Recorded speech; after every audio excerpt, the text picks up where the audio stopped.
अटेली विधानसभा से जननायक जनता पार्टी और आजाद समाज पार्टी की संयुक्त उम्मीदवार आयुषी अभिमन्यु राव ने अटेली क्षेत्र के सराय सुरानी, बाछोद, कुंजपुरा, श्यामपुरा सहित अनेक गांवों में दौरा कर जनसंपर्क किया। गांव में पहुंचने पर गांव की चौपाल पर आयुषी यादव का भव्य स्वागत कर फलों से भी तोला गया। ग्रामीणों को संबोधित करते हुए उन्होंने कहा कि क्षेत्र की जनता ने अभी तक अटेली हलके से भाजपा और कांग्रेस के विधायक बनाकर देख लिए, लेकिन अटेली हलका विकास की बाट देख रहा है।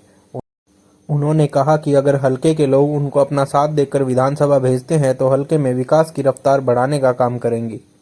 हाथ जोड़कर सबको सबसे पहले जय श्री श्याम। जैसा कि आप सब जानते हैं, मैं आयुषी यादव जजपा और एएसपी की संयुक्त प्रत्याशी हूँ। पहली बार विधानसभा का चुनाव लड़ रही हूँ। और जब पहली बार गांव सराय में आई थी तो कहाँ बैठे थे? इस गली में, याद है ना? सारी यही ढेरी हो रही थी, हैं? और तब किसकी वोट मांगने आई थी? सपोर्ट में आई थी जेजेपी की, दुष्यंत चौटाला की, राव साहब की। तब मैंने के बेरा था एक दिन खुद नहीं टिकट मिल जाएगी। अब दुनिया कहती है हमने तो आयुषी को देखा ही नहीं। मैं तो अपनी माँ जी थम से पूछूं, अब तो मीडिया वाला भाई भी यही खड़ा है, थम इनने बताओ कि तुमने आयुषी को कब देख लिया था? बताओ। देखी थी ना? ये रही देख ली थी, बताओ। दुनिया कहती है आयुषी तो ना हेलीकॉप्टर से उतरी तो ऐसे नेता है। तो ये सराय वाली मेरी माता, मेरी बुजुर्ग, ये मातृशक्ति बताएगी आयुषी तो इनके पास बहुत पहले इस गली में बैठकर चली गई थी। आयुषी तो शुरुआत जेजेपी के कार्यकर्ता की तरह की थी, एक नेत्री की तरह नहीं की थी। पार्टी ने टिकट तो मुझे अब दी है, तब गली गली मोहल्ला मोहल्ला मैंने पार्टी के कार्यकर्ता की तरह वोट मांगी थी कि भाई दुष्यंत चौटाला को मजबूत करना है। हम सबको कैसे, महिलाओं को मजबूती कैसे मिलेगी, याद है ना? तभी कहती हूँ। और आज मैं यही हूँ और अपनों के बीच हूँ, कहीं बाहर तो हूँ नहीं। और मैं आप सबसे बस देखिए हाथ जोड़कर विनती करने आई हूँ। मैं उन नेताओं में नहीं हूँ जो झूठ बोलते हैं और झूठी बातें करते हैं और आते हैं फिर भूल जाते हैं। 2-2.5 साल पहले आई थी, आज भी आते हैं इस गली में। आप सब इधर बैठी थी, मैं उधर बैठी थी। तब भी मैंने कहा था मैं कभी नहीं बदलूंगी और आज भी कहती हूँ जैसी पहले थी आज भी वैसी हूँ।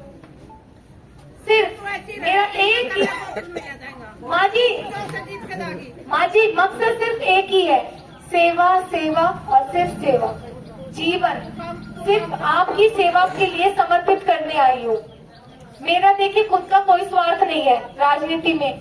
मेरा खुद का परिवार और जहाँ मेरी शादी हुई है, दोनों परिवार जनता की सेवा ही करी है। मेरे परदादा राव मोहर सिंह जी, मेरे दादा राव महावीर सिंह जी, अब मेरे पिताजी और ताऊ जी, उनकी पूरी मेरा परिवार वहाँ से सब राजनीति में सबने जनता की सेवा करी है। अब जहाँ मेरा विवाह हुआ है, बाबूजी अभय सिंह जी का परिवार, वो भी रेवाड़ी में खूब मान्य सम्मान्य परिवार है। सब लोग उनकी इज्जत मान सम्मान करते हैं। वो किस लिए?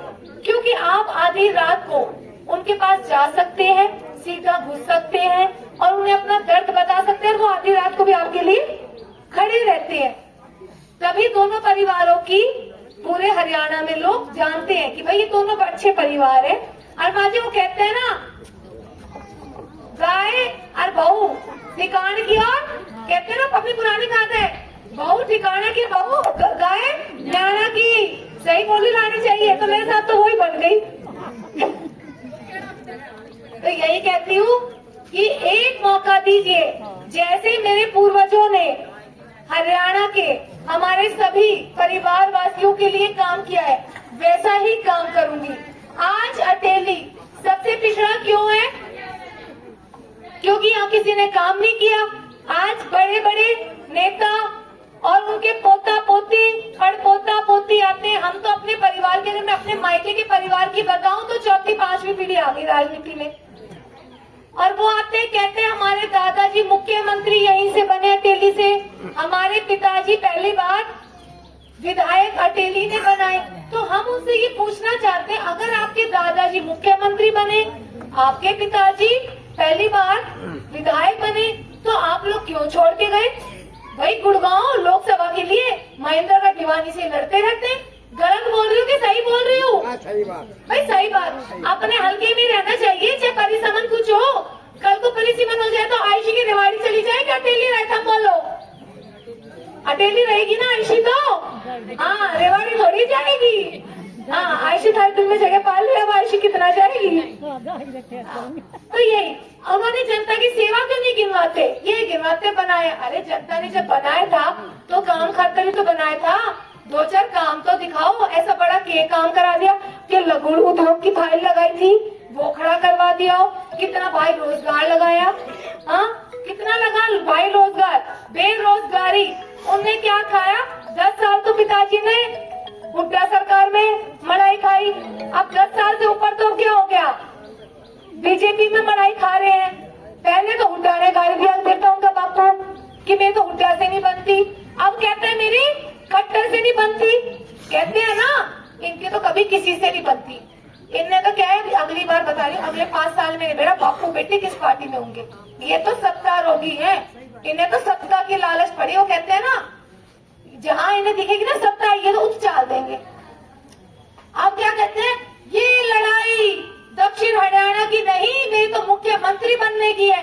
अरे भैया मेरे बाबा, अब मैंने पहले ये बताओ, जब थारा मुख्य नेता मन से बोल गया, तेरा तो नंबर भी ना है मुख्यमंत्री में, क्यों दुनिया ने छलावा देवे है? सही बोल रही हूँ? दुनिया को बहकाना आसान है, समझाना मुश्किल।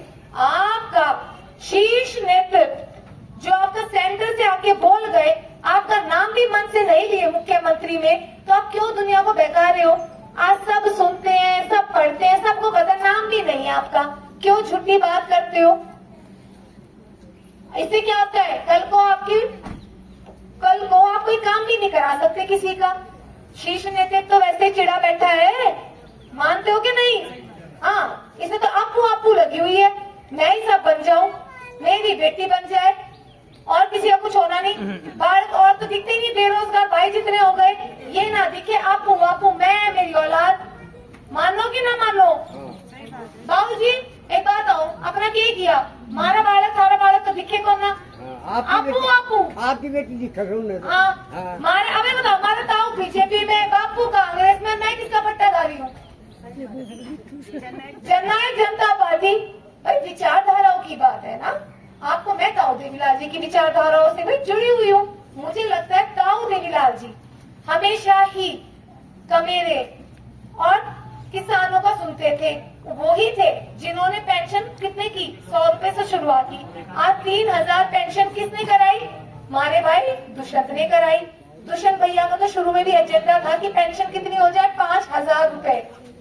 आज जो हमारा गठबंधन छूटा उस टाइम, वो किस बात पे छूटा? कि मुझे एमपी की सीट नहीं चाहिए, आप बूढ़े बुजुर्गों की पेंशन 5000 कर दो। पर बीजेपी ने क्या किया? पेंशन ना 5000 करी और गठबंधन भी तोड़ दिया। तो अब तुम बीजेपी पे क्या विश्वास करोगी? पहले तो कहते थे बालका ने नेताओं की बालका ने टिकट ना देंगा, हम तो नया नया चेहरा लाऊंगा, नया नया बालक लाऊंगा, गरीबों के बालक ने नेता बनाऊंगा। अब तो ये भी वही कांग्रेस की लहर में चल रही है। ठाटा ने टिकट दे रहे हैं, ये भी आम आदमी के तो टिकट ही काट देते हैं और नए नए मुखट्टे थारे आगे ला देते हैं।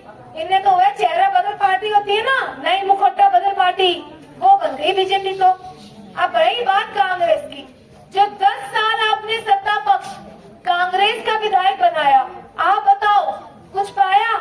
कितना बालक लगा रोजगार?